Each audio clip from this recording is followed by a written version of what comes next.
तो आपको बताएं दंगल में हमारे साथ कौन कौन से मेहमान होंगे। उसके पहले हमारे साथ आ रहे हैं केंद्रीय मंत्री मुख्तार अब्बास नकवी, जो खुद बड़ी भूमिका में थे इस चुनाव के प्रचार के दौरान पार्टी की तरफ से। और लगातार नकवी साहब, आपकी पार्टी कहती रही कि इस बार डल झील में कमल खिलेगा, तो कमल खिला पाए कि नहीं आप डल झील में?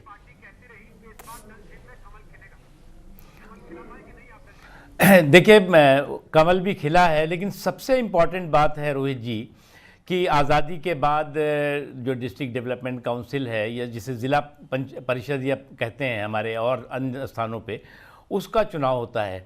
और उसमें जिस जुनून और जज्बे के साथ जम्मू कश्मीर के लोगों की हिस्सेदारी भागीदारी होती है, जो जैसा कि आपने भी कहा कि शांतिपूर्ण तरीके से पूरे के पूरे मतदान होते हैं। जो गुपकार अलायंस है वो पहले बहिष्कार करता है, तमाम तरह के दबाव डालता है कि साहब हम इसमें पार्टिसिपेट नहीं करेंगे, बाद में पार्टिसिपेट करने के लिए मजबूर होता है। इसलिए होता है कि लोग इस बात के लिए तैयार नहीं थे कि इस चुनाव का किसी भी तरह से बहिष्कार हो। और इसीलिए अगर आप देखें तो ये जो ख़ानदानी गुरूर और पानदानी सुरूर था, वो उतरता हुआ कश्मीर घाटी में भी बहुत साफ दिखाई पड़ेगा आपको।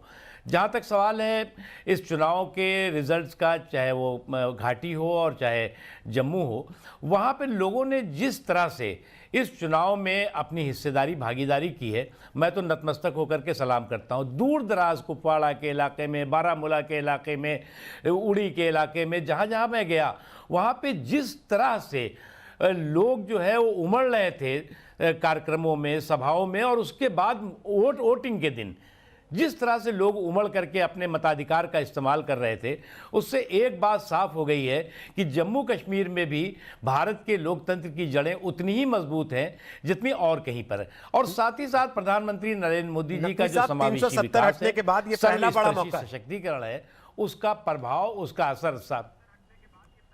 क्या आप इसको 370 के फैसले पर जनमत संग्रह या रेफरेंडम मानते हैं? पहला चुनाव हुआ। देखिए, 370 के साथ 370 समस्याएं जम्मू कश्मीर की खबर में चली गई हैं, और 370 के साथ साथ जम्मू कश्मीर की 370 जो अलग अलग तरह के स्पीड ब्रेकर्स थे वो ख़त्म हुए हैं। और लोगों को इस बात का एहसास है कि 370 जो है वो ख़ानदानी गुरूर और पानदानी सुरूर तक सीमित था, और कुछ लोगों की तिजोरियां भरता था, जनता तक विकास के कोई रोशनी को कहीं ना कहीं बाधित करता था। ये बात लोगों को एहसास है, और लोग ये कहते भी थे कि 370 ने हमें कुछ नहीं दिया भैया। 370 ने दिया क्या हमें? ये देखो, यहाँ गरीबी दी है, यहाँ पर जो है वो विकास नहीं है, यहाँ स्कूल नहीं है, ये कॉलेज नहीं है, यहाँ पे अस्पताल नहीं है, यहाँ पे जो और भी सुविधाएं हैं वो नहीं है जो होनी चाहिए थी। तो पैसे तो जाते थे, वो पैसे कहाँ चले जाते थे? तो उसका हिसाब किताब तो अब होगा, और हो भी रहा है। जो कह रहे हैं, तो इसलिए मैं मानता हूं कि ये बहुत और पानदानी सुरूर, आपने ये जुमला जो 2 बार 3 बार इस्तेमाल किया, अगर वो खत्म होने वाला चुनाव है ये, तो सर गुपकार की टीम जो आधे अधूरे मन से चुनाव में उतरी, जिसको आप पूरे प्रचार में गैंग कह के संबोधित करते रहे, वो अब भी आपसे ज्यादा सीटों पर बढ़त दिखा रही है। तो जादू खत्म कहां हुआ उनका? देखिए ऐसा ना, हमने ये नहीं कहा ना कि ख़ानदानी जो गुरूर है और पानदानी सुरूर है वो उतरा है, आगे चकनाचूर होगा। और जो बर्फ़ इन्होंने जमा रखी थी लोगों के दिलो दिमाग में बीजेपी को लेकर के, वो पिघल रही है, और लोगों को इस बात का एहसास हो रहा है कि भारतीय जनता पार्टी देश के लोगों के साथ साथ जम्मू कश्मीर के लोगों के हितों के लिए, जम्मू कश्मीर के लोगों के एम्पावरमेंट के लिए, जम्मू कश्मीर के लोगों की तरक्की के लिए बराबर से मजबूती के साथ खड़ी हुई है, और उनको इक्वल अपॉर्चुनिटी के साथ देश के विकास का हिस्सेदार भागीदार बनाना चाह रही है और बना रही है। आपको देखा होगा 370 खत्म होने के बाद लद्दाख में भी हिल डेवलपमेंट काउंसिल का चुनाव होता है, वहाँ भारतीय जनता पार्टी जो है अपना परचम फहराती है। उसके बाद अभी जम्मू कश्मीर में भी भारतीय जनता पार्टी की शानदार जीत की तरफ बढ़ रही है।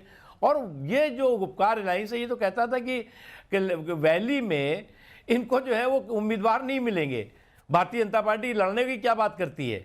हम हर जगह चुनाव लड़े, बहुत शानदार तरीके से चुनाव लड़े, हमने जहां पर जीत हासिल की, उसके साथ ही साथ हमने जो है हमारे उम्मीदवारों ने वोट हासिल किए हैं, अच्छे वोट हासिल किए हैं। लेकिन तो ये अपने आप में एक बहुत इंपॉर्टेंट मैसेज है। के लिए तो आप जैसे बड़े मंत्री जाके है, चुनाव प्रचार कर रहे थे, हम तस्वीरें भी दिखा रहे हैं आपके चुनाव प्रचार की, शाहनवाज हुसैन के चुनाव प्रचार की, लेकिन शाहनवाज माफ कीजिए, फारूक अब्दुल्ला को तो चिट्ठी तक लिखनी पड़ी चुनाव आयोग को कि हमारे लोगों को प्रचार नहीं करने दे रहे।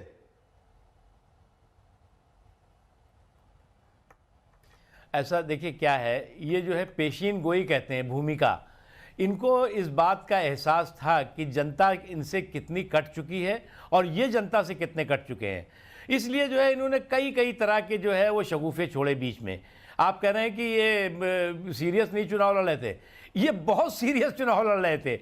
आपको याद होगा कि इन्होंने जो है वो जा करके महबूबा जी ने तमाम जो हमारे गुजर बकरवाल भाई हैं उनको समझाया कि तुम्हारी ज़मीन छिन जाएगी, तुम्हारी जंगल छिन जाएगा, तुम्हारे जो है वो सारे अधिकार खत्म हो जाएंगे। एक बहुत बड़ी गलतफहमी हुई। हम लोगों ने जाके कहा कि ज़र, जंगल और ज़मीन पूरी तरह से सुरक्षित थे, सुरक्षित है, और कोई भी जो हमारे कश्मीर के भाई हैं, जो जम्मू के भाई हैं, जो गुज्जर हैं, जो बकरवाल हैं, वो जिनको कि हमने आरक्षण की सुविधाएं दी हैं, जिन्हें कि आज तक जो है वो आज़ादी के बाद से वो सुविधाएं जो अन्य स्थानों पे मिलती थी वो नहीं मिल पा रही थी, तो वो सुरक्षित रहेगी। ज़र भी सुरक्षित रहेगा, जंगल भी सुरक्षित रहेगा, ज़मीन भी सुरक्षित रहेगी। लेकिन नकवी साहब, तो कंफ्यूजन खत्म हुआ। पीडीपी के वहीद पारा ने चुनाव में पर्चा भरा, अगले दिन एनआईए उनके घर पहुंची, उनको उठा के ले गई। कांग्रेस के ताज मोइनुद्दीन ने पर्चा भरा, अगले दिन रोशनी स्कैम में सीबीआई ने उनको पकड़ के निपटा दिया। महबूबा मुफ्ती ने बड़ा आरोप लगाया कि जिस दिन पहले फेज की वोटिंग थी उसके पहले मुझे घर से बाहर नहीं निकलने दिया बीजेपी ने। तो फेयर प्ले हुआ कि नहीं हुआ? विपक्ष तो बड़े आरोप लगा रहा आप पर। अच्छा, अब आप ये बताइए, ऐसा है, अगर करप्शन के कुएं में कंकाल हों तो उन कंकालों को तो जो है वो निकलना पड़ेगा ना, क्योंकि अभी तक आपने लगा ये करप्शन का कुनबा जो है वो लूट खसोट में लगा हुआ था। जनता का जो दिल्ली से जितने पैसे जाते थे, अगर उसका ये 50% भी जम्मू कश्मीर के लोगों के लिए खर्च करते तो आज जम्मू कश्मीर की ये बदहाली, बेहाली और शिक्षा के क्षेत्र में और रोजगार के क्षेत्र में ना होती। तो अगर उसका हिसाब किताब मशीनरीज कर रही हैं, अगर हिसाब किताब संस्थाएं कर रही हैं, तो इससे इस राजनीति का क्या मतलब? भैया हिसाब दो, हिसाब में क्यों भाग रहे हो? बहुत बहुत शुक्रिया मुख्तार अब्बास नकवी साहब आज तक पर आने के लिए। डीडीसी चुनाव जिसके नतीजे आज आ रहे हैं। नमस्कार, मैं हूं अंजना ओम कश्यप। हमें उम्मीद है ये वीडियो आपको पसंद आया होगा। लेटेस्ट खबरों के लिए यूं ही देखते रहिए आज तक, और इस वीडियो के पसंद आने पर लाइक, शेयर एंड सब्सक्राइब करना ना भूलें।